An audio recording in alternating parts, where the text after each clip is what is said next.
जय हिंद। तो आज हम क्या करने वाले हैं, कर्पक जो कि क्या है, काव्य खंड का 12th क्लास के काव्य खंड का फर्स्ट क्या है चैप्टर है, क्या है फर्स्ट चैप्टर है, किसका, काव्य खंड का, समझा गया। उसे हम क्या करने वाले हैं, बेहतरीन तरीका से पढ़ने वाले हैं, उसकी व्याख्या को समझने वाले हैं। लेकिन उससे पहले हम क्या करेंगे, इस कवि के क्या पढ़ेंगे, थोड़ा जीवन परिचय के बारे में जान लेंगे। काहे जान लेंगे जी, क्यों जानेंगे, तो इसलिए जानेंगे क्योंकि यहाँ से क्या आ जाता है, 2-4 नंबर के ऑब्जेक्टिव आ जाता है। ऑब्जेक्टिव क्वेश्चन यहाँ से बन जाता है। आपके 12th क्लास के जो बोर्ड एग्जाम होता है, उस बोर्ड एग्जाम में क्या होता है, यहाँ से 2-3 नंबर का क्वेश्चन बन जाता है ऑब्जेक्टिव के रूप में।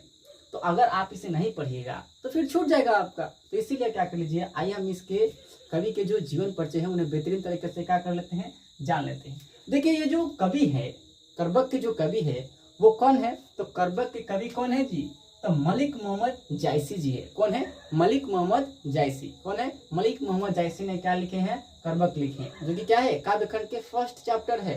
ठीक है, आगे देखते हैं।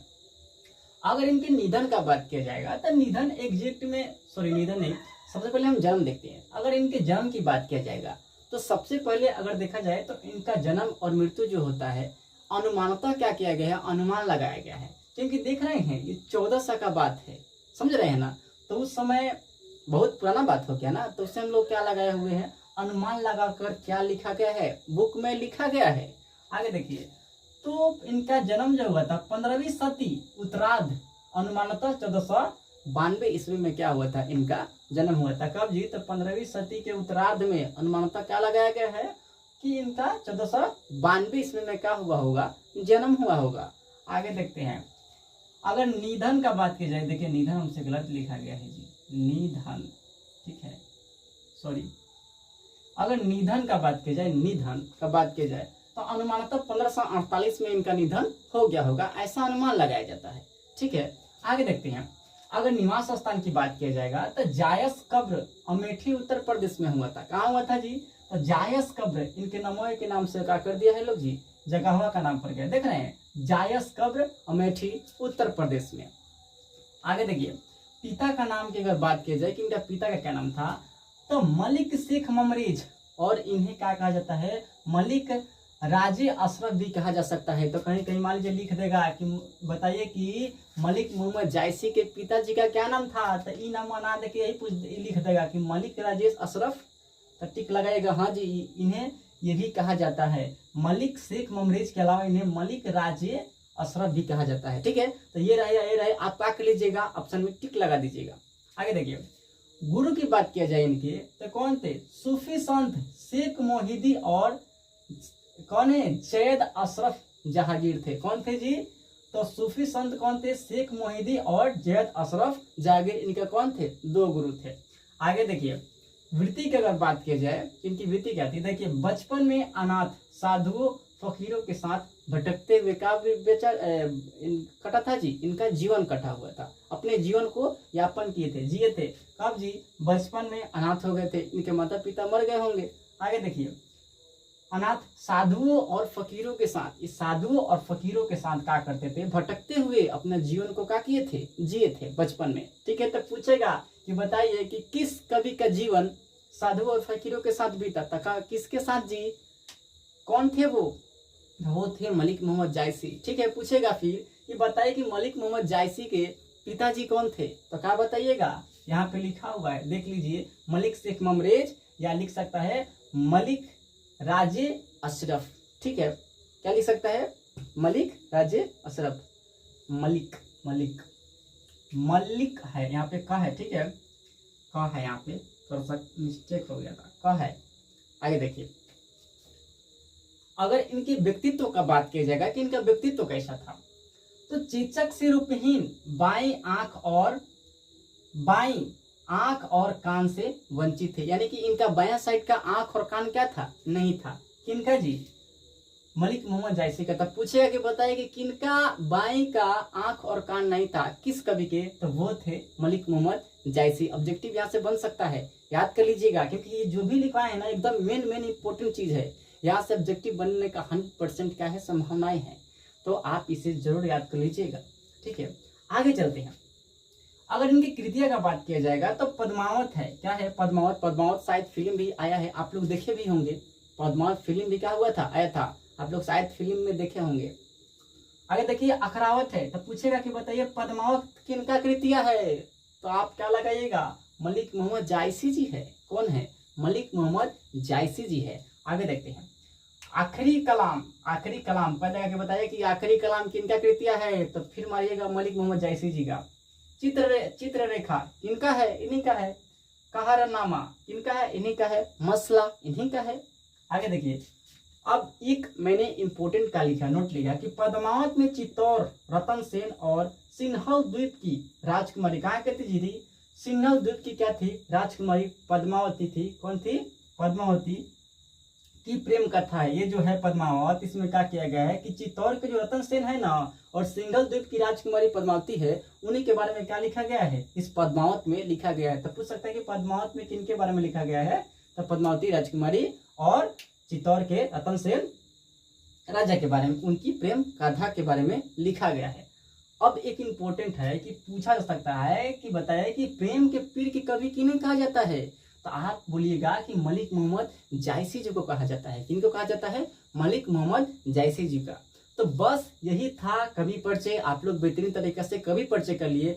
अब आते हैं इस करवक कविता का हम लोग क्या करते हैं, बेहतरीन तरीके से उसकी संपूर्ण अर्थ को समझते हैं और व्याख्या करते हैं। तो आइए हम क्या करते हैं, इसके संपूर्ण भावार्थ को, इसके संपूर्ण अर्थ को हम समझने का प्रयास ही करते हैं। आइए देखते हैं। बोल रहा है कि एक नयन कवि मोहम्मद गुनी, यानी कि मोहम्मद गुनी जो है मलिक मोहम्मद जायसी जी का एक ही नयन है। एक नयन होने के बावजूद भी वो क्या है, बहुत गुणवान है, बहुत उनमें क्या है जी, गुण है।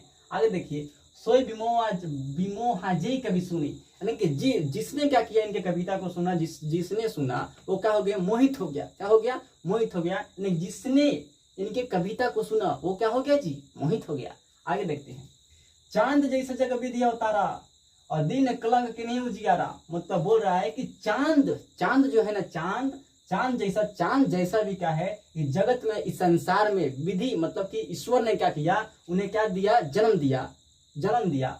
दीन कलंक उजियारा, यानी कि उनमें भी क्या है, कलंक है, उनमें भी क्या है, दाग है। समझ में आ रहा है? कि बोल रहा है कि चांद में भी क्या है, दाग है।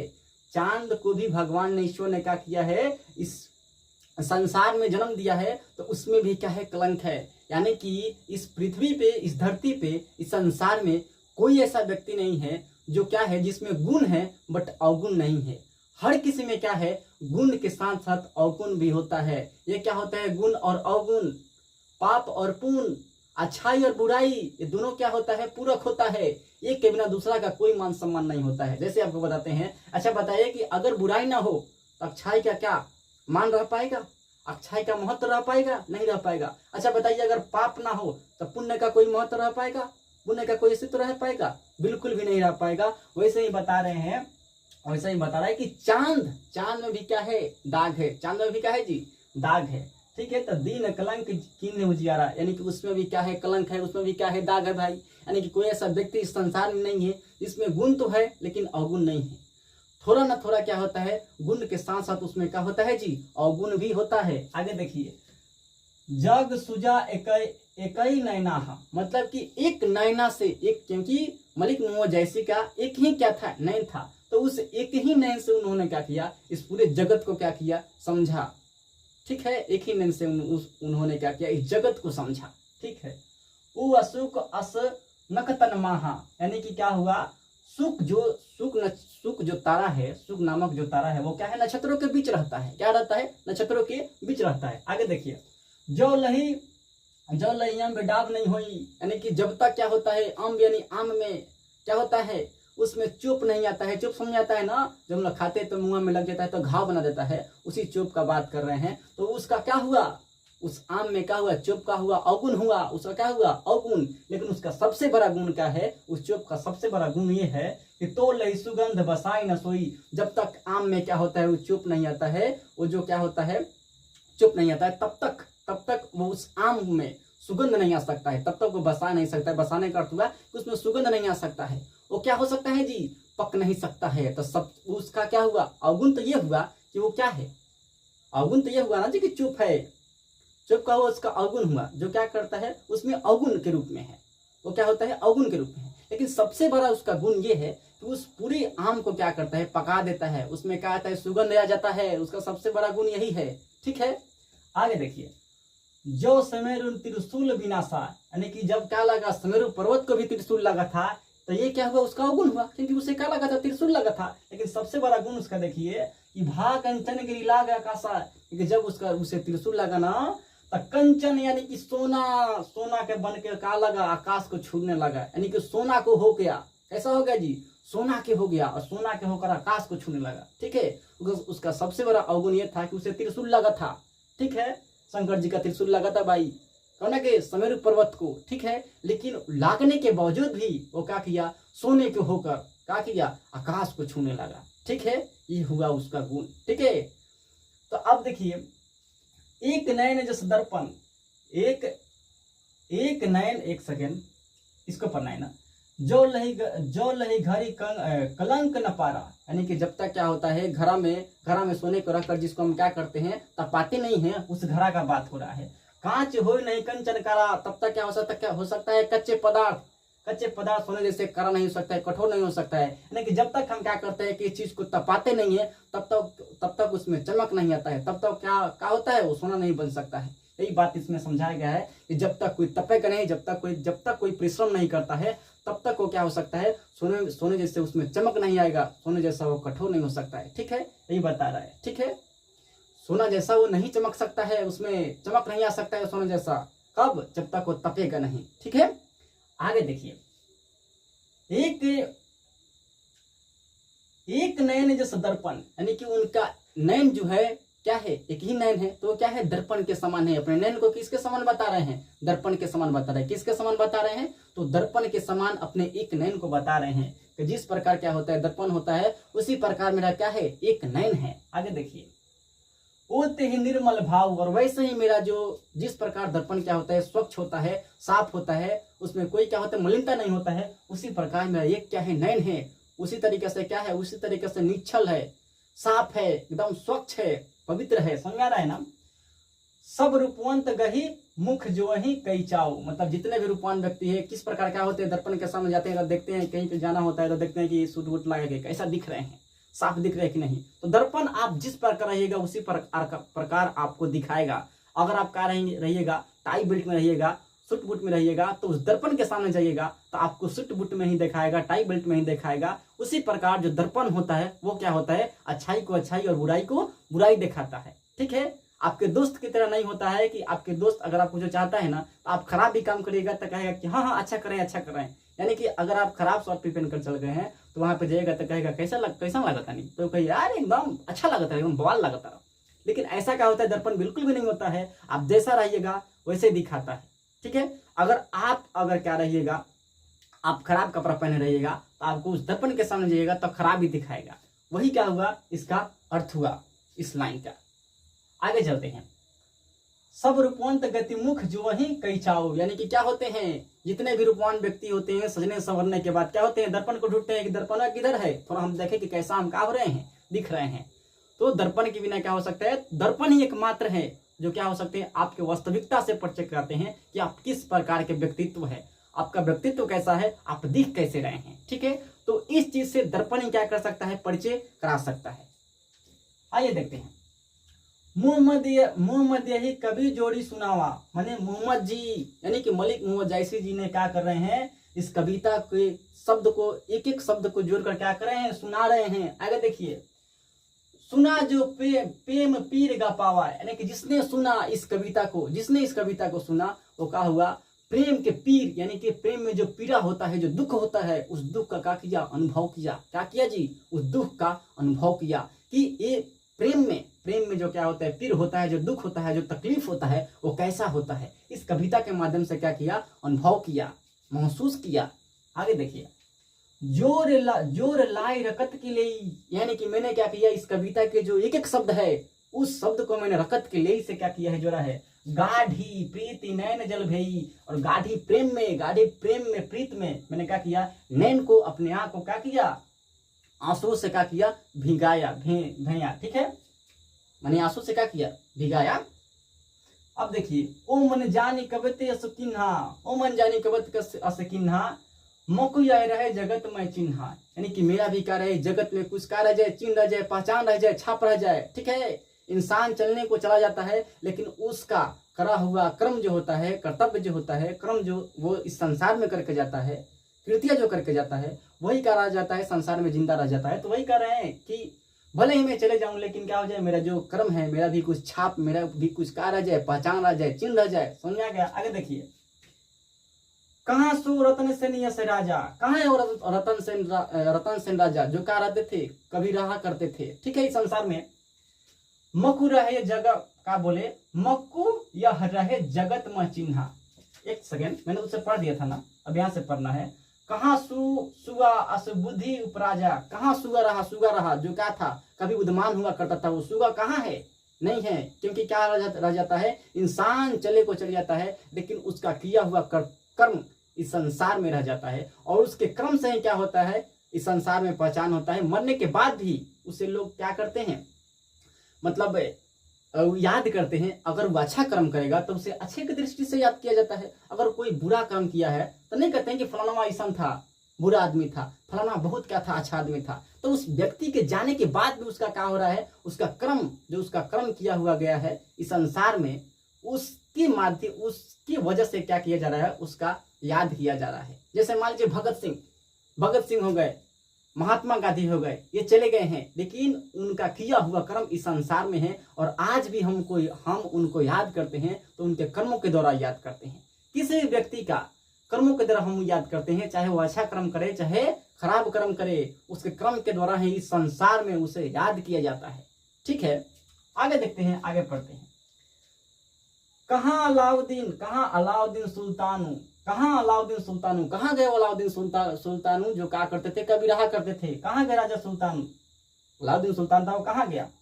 कहाँ राघव जय किन्हे बखानो, कहाँ गए वो राघव कहाँ गए जिसने जो क्या करते थे, बखान करते थे, किसी चीज का क्या करते थे, व्याख्या करते थे। कहाँ गए? आइए हम लोग क्या करते हैं, आगे पढ़ते हैं। बोल रहा है कि कहाँ स्वरूप पद्मावती रानी, कहाँ रही वो पद्मावती रानी जो पहले क्या रहती थी, रहा करती थी। जो पद्मावती रानी तो वो कहाँ रही, अब नहीं है।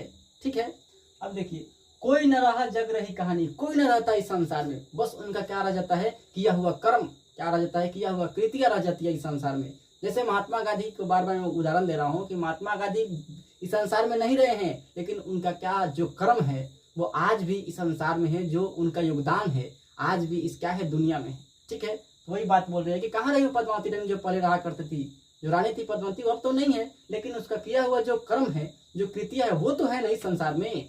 तो बस सब इंसान क्या हो जाता है, इस पृथ्वी से, इस धरातल से चला जाता है, बस किया हुआ कर्म ही क्या रह जाता है, इस धरातल पे रह जाता है। ठीक है, इंसान चला जाएगा लेकिन उसका किया हुआ कर्म जो है वो हमेशा के लिए क्या रहता है, धरती पे रहेगा, चाहे आप अच्छा करिए चाहे खराब करिए, रहेगा। ठीक है, इसीलिए क्या कीजिए, इस संसार में अच्छा क्या कीजिए, कर्म कीजिए।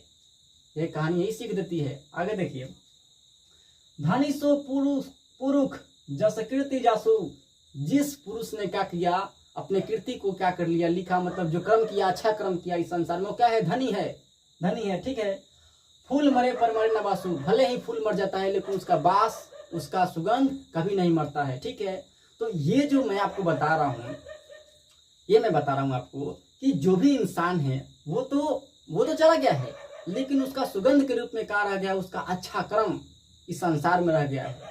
जैसे जितने भी महापुरुष हुए भले वो चले गए, यानी कि मान लीजिए कि वो क्या थे, फूल थे, फूल तो चले गए हैं लेकिन उसका सुगंध यानी कि करा हुआ जो कर्म है, उनका जो दिया हुआ इस देश का योगदान है, वो कभी नहीं जा सकता है। वो हमेशा क्या रहेगा, सुगंध की तरह क्या रहेगा, खुशबू की तरह क्या रहेगा, वो गमकता रहेगा, महकता रहेगा इस संसार में। ठीक है, आगे देखते हैं।